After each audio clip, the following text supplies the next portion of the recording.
Welcome back. You're watching live from Paris on France 24. It's time now to find out what's dominating the media headlines tonight. And I'm delighted to say that James Creedon is here for Media Watch. Good to see you, James. Likewise, Laura.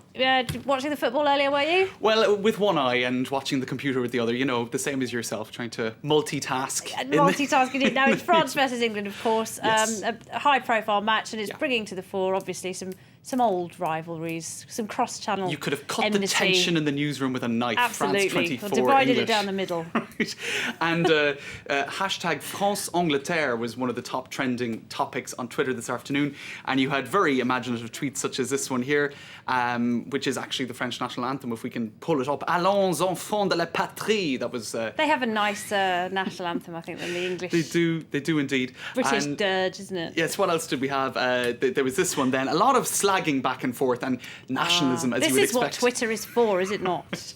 Yes, Ox is going to turn those ribbity, rabbity frogs inside out. And Ox is an Arsenal player who started on the English side. Hashtag God Save the Queen. I love these nationalistic hashtags. If it weren't for us, you'd be Oh, German. dear. Hashtag frogs. I did enjoy that one. A Lovely. bit of unnecessary historical needling. And this one here, look at that. You know, because we're going to get into Oh. the cliches here now, aren't we? Because we've Oh, got it's the le coq and the coq, roast the beef. coq and the roast beef. The Ah. You see, the French call us roast beef. the English roast beef because they eat roast beef. What do they call the Irish? I don't think we have a Oh, specific... you've escaped. No, They like the Irish, don't they? But you don't necessarily like them. Who are you supporting in this match? Is it. Well, I was sitting on the bench, and I'll get to that in a second. James. You see, I can't say that on tech, can I? But let's have a look what they say here, right? Yes. Because here's more of the cliches. I like my cock very bloody, and we're talking about national symbols here. Right. Allez les bleus, go the Go the blues. Blues. Joan of Arc, hashtag Joan of Arc, which is just really ridiculous. PMU? And hashtag roast beef. Right. And PMU is this sort of betting. small company. The PMU, that's it. It's the betting, the That's the not a horses funny one, right, and all okay. that. And so this ad is actually for... Nous sommes prêts à ficeler les Anglais. Or to string them up, to tie them up. There you go. Well, they Very didn't actually. nice. It was a draw. So It was a draw, wasn't it, boringly? All this rivalry and... right now, Heating it you were, up. you were Yes, asking me Irishmen. where Who are you Irish people were supporting? sitting. Take a look at this. England versus France. The ultimate dilemma for the Irish soccer fan. Hashtag 800 years. That's the whole historical thing.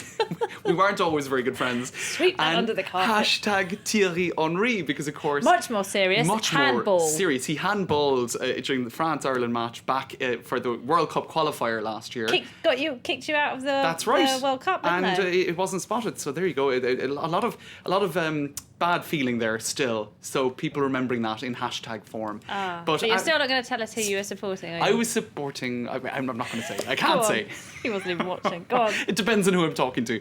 And I just said, speaking of Irish fans out in Europe, Very Angela nice. Merkel thinks we're at work. That was a cheeky photo that's been doing the rounds of social media the past few days. So there you go. Very nice. As you would expect, nationalism going Bit of absolutely... xenophobia going along with the football as usual. All right, usual. Let's move on to British Prime Minister David Cameron. Clearly, he likes a pint. Yes. Likes to take his children with him.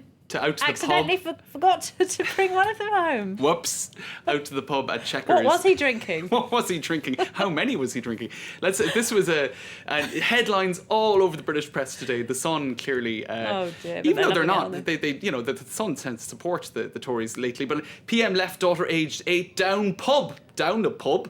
Cameron's nightmare, and there she is, the 8-year-old Nancy with her face quite appropriately, I Poor would say, little girl. blotted out. And she was down there for 20 minutes. Apparently, what happened was David Cameron thought that his wife had taken the child home and vice versa, so they got their wires crossed, rushed back in a panic, and there she was helping the staff, according to the official story anyway, and very chilled out. But of course, the obligatory analysis piece in The Guardian, Cameron's daughter left in pub. Is the Prime Minister just too chillax? Because this goes with the theme. They call him DVD Dave, apparently, because apparently he likes to chill out and watch DVDs. Right. Maybe he is a little too relaxed. I missed this, but apparently there were all sorts of headlines like this last month when I was on holidays. I didn't Here see he it. is enjoying a glass of wine. And look, next to there, the no, fire. I think it's a pint of beer. So sorry. it's actually this is the headline that's coming back to haunt him. A master of the art of chillaxing. So Oh, is this what he dear. was doing down the pub? when he forgot Nancy. Where's my child? No, never mind. Just have another pint.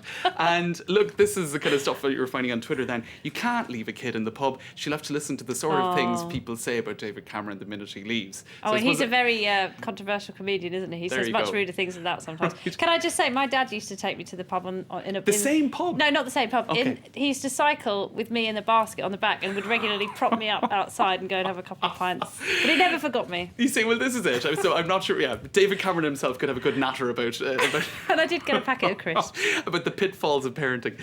So there you go. Pubs aside then.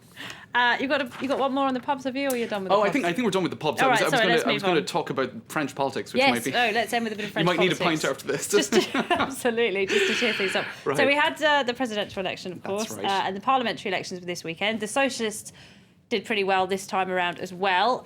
There is another round to go, but it looks like they're on course to dominate French politics for the first time in a very long time. That's right. And do you remember one of the big themes online, Laura, was Radio London? If you go back to the presidential election, people leaking results with the hashtag Radio Londres on Twitter. So this was a reference to Charles de Gaulle when messages were being beamed back into But the results France. were on Twitter before they were anywhere That's else. right, because France had a law whereby you couldn't give the results on TV or on French media before 8 p.m, but on Twitter it was being leaked out via foreign media and via social media. And it was very peculiar. Because you had the two anchors on French national television sitting there twiddling their thumbs doing a countdown, and we all knew. Right. We all knew, and we couldn't say anything. So just to kind of remind of what those tweets looked like, the Rolex is 2 minutes late, because it was all coded language, because it was illegal to give the results. The Rolex was 2 minutes late. That's a reference to Sarkozy's liking for watches.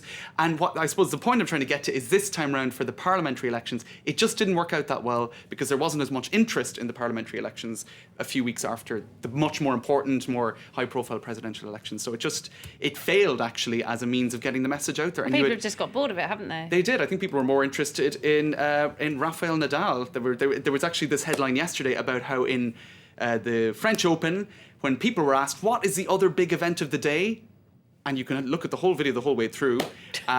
No one knew. They were like, I don't know, is it the Toulouse match? Tour de France? Parliamentary elections? Anyone? Football? Yeah, nobody cares. They've had the election, and there was a lower turnout as well. That's right. So people, I think they just switched off and they were bored of it. Looking at the tennis. Here, allegedly. All right, James Creedon with Media Watch. Thanks, Many Laura. thanks indeed. Now, we've got web news for you now. And one of the stories doing the rounds is tweeting for Chanel. You can find out now what Karl Lagerfeld's cat has to say about the legendary designer and his lifestyle.